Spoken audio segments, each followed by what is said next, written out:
Does anyone else ever feel like they need to tap out of parenting?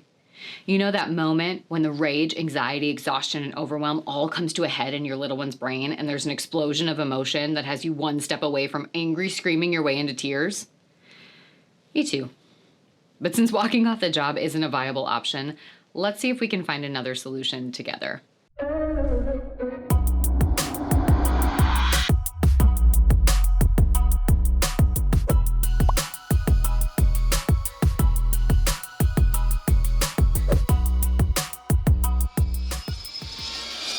Hey everyone, how's it going? I'm Kira Wackett. Thanks for joining me for another video as we work to empower and equip you with the confidence and skills to write your own story so that you can live your life on purpose. Today, we're talking about feelings corners, what they are and how you can use them to support you and your family during times of high stress and emotion.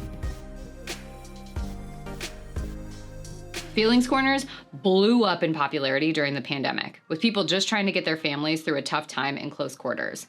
But even as the world opens back up, they're still an incredibly valuable tool and something that's long before the pandemic been used in a variety of therapeutic settings.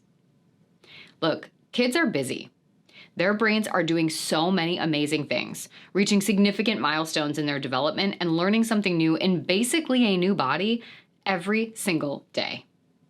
And sometimes that development can make life feel hard for them and for you. Enter the mood swings, temper tantrums, the snips and the quips and everything that comes to be. One of the hardest things they're working on is how to experience, name, and work through different emotions, especially hard ones like anger, frustration, fear, and sadness. If you've ever been around a kid, whether it be a toddler or a teen, you know that these emotions can be intense and can hit you and them like a sneaker wave. I mean, I don't get it. We were just laughing and having fun. What happened? The next thing you know, they're rage crying at you and throwing their book across the floor while stomping their feet or shutting down, saying that you just don't get it and leaving you confused in the room by yourself, wondering how you move forward. Well, your immediate reaction might be to run or get angry and defensive. Look, we've all been there. It's important to remind yourself, this is a good thing. I know, stay with me. This is an invitation for you and for them to explore emotion regulation and processing. Sure, sometimes a tantrum has blown way past the space for processing or regulation. They just have to scream, cry their way through it while you stay close and keep them safe. But don't look at them because that only makes it worse. And then you just have to figure out how to move forward when it's over. But the vast majority of these reactions are ripe opportunities to help them understand what they're feeling, why, and how to move through it. Now, one essential tool in your toolbox, the Feelings Corner. The Feelings Corner is a place in the house stocked explicitly with tools and supports to help your little one, and honestly adults too, move through and regulate their emotions and feelings. Now, while for some of you, space might be an issue, or you kind of prefer the idea of this space being in their room, I suggest, if you can, putting it elsewhere, just so that their room doesn't become the place that they go to when they're angry, sad, tantruming, whatever it is. They can go there, and as they get older, that might naturally be their relocation station, but we want to try and keep their room as neutral as possible in their mind. It's hard for the brain to associate a space with both where they rest and sleep and where they go when they're upset. So Feelings Corner is a place that you can invite them to spend time in when they're angry or upset. You can have them take some space where it feels like no matter what you say or do, they're just getting more mad, or when you need to walk away and you need a little space as well. So let's talk a little bit about what's in a Feelings Corner. First is something comfortable to sit on. We have a few sitting cushions and a locally made meditation pillow called a zafu. Second, a couple of stuffed animals or friends that they can hug or sit with. We have this huge IKEA panda because everybody loves pandas. We got a dragon, which we use to talk about anger and fire breathing. If your kids are older, maybe getting a few of those sensory sequin pillows, which can be helpful as they can trace their hands and change the colors. 3, you want to get a few books on feelings. My favorite for all ages are the little spot books. But anything that you get, just make sure that you're mindful of the age that it was written for and really is something that you're going to get into and use as a leverage point for discussion, both with them when you're talking about their feelings, but also for you to be internalizing some of what they're saying and add into the conversations you have outside of those times as well. You're also going to want to get some self-soothing tools and trinkets. Some of our favorites include a Tibetan sound bowl, elastic pole bands that they can pull on when they're upset, a liquid motion bubbler, a pinwheel, lavender-scented sensory rice, and a quirky stress ball. Our friend also sent her a constellation lamp, which she can turn on to watch the stars if she just needs to lie down for a bit too, or just get that change of scenery. Next, you want to get some visual aids, such as mindfulness breathing posters and emotion charts that can be hung on the walls in the area and used as references for you and for your little ones. Now, I'll put links to all of these items in the show notes, so be sure to check that out to see some of my favorites and get some ideas for yourself. But let's talk about how we get them there now. You make this beautiful space, but how do you actually get them to use it, especially when you're in those states of chaos? Now, this can be tricky, as sometimes the moment for rational thought or persuasion passes them by much quicker than anticipated. So I recommend parents and caregivers explore the corner with their kids during low stress and activation times. Check it out and spend time there, exploring the different tools or reading some books when they're calm. Talk about how cozy it feels and brainstorm times when this might be a nice place to be. Ask them if they ever feel sad, mad, or frustrated, and then help them know how this corner can be a great place to be when they feel this way, so that they can feel safe and have the tools and supports necessary to allow their mind and body to work through and past the feeling. I also like to talk with them about yellow flag zones with emotions. So how do we know we're starting to get frustrated? What does it feel like? What messages do our bodies send us? Share with them your own experience as well.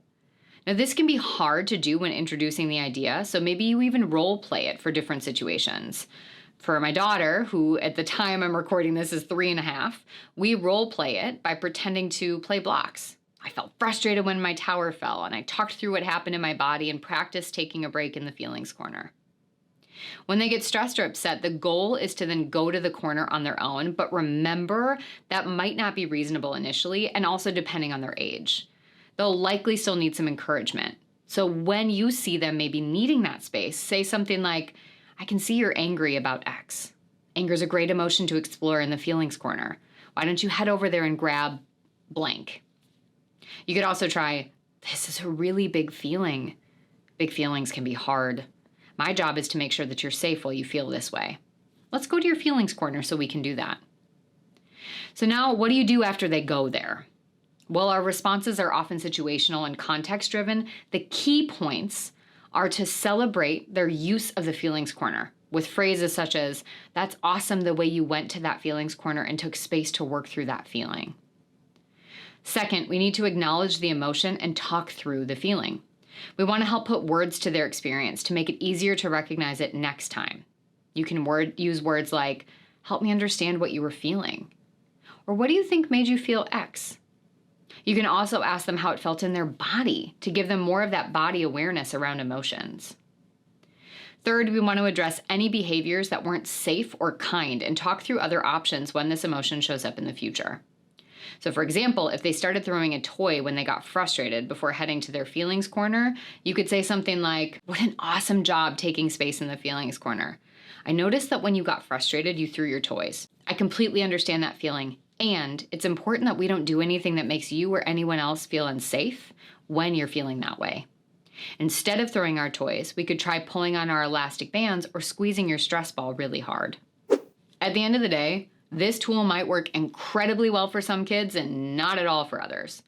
No matter who your kid is, it definitely won't work every time, and it's going to require buy-in and consistency from you if you ever want it to take off. Remember, the easiest thing to do is to pacify or walk away from an emotion or to yell and shut it down, which we've all done from time to time.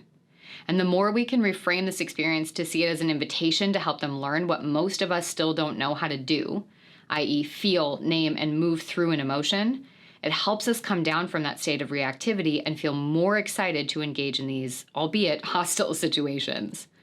So as we wrap for today, I want to know in the comments what you're going to take with you. Whether it's going and building out your new feelings corner, if you're thinking you want to start in smaller steps by how you look at or talk about emotions, maybe adding some books to your collection, or even just checking out what's at the local library to start this conversation. What have you learned? What are you going to try out? And if you have other tips, tools, or strategies to share, add them in the comments so that parents and caregivers that are coming and looking for all this can be a part of the conversation and we can share our joint wisdom. If you like what you're hearing, be sure to give me that thumbs up and share this video with another caregiver who could benefit from hearing it.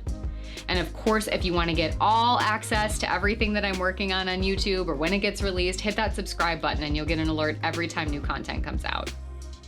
Now, if you haven't yet, be sure to get your name on the AR Insider. There's a link in the show notes, and that is the one-stop shop where you will get a message from me about every other week in your inbox that's got exclusive content that I don't share anywhere else to help you stay motivated, do some deeper thinking, and also once a month, I send out an update email that tells you all the new content that I've created, any updates to events or new things that I'm working on, and oftentimes has exclusive access to discounts or other opportunities I don't share anywhere else.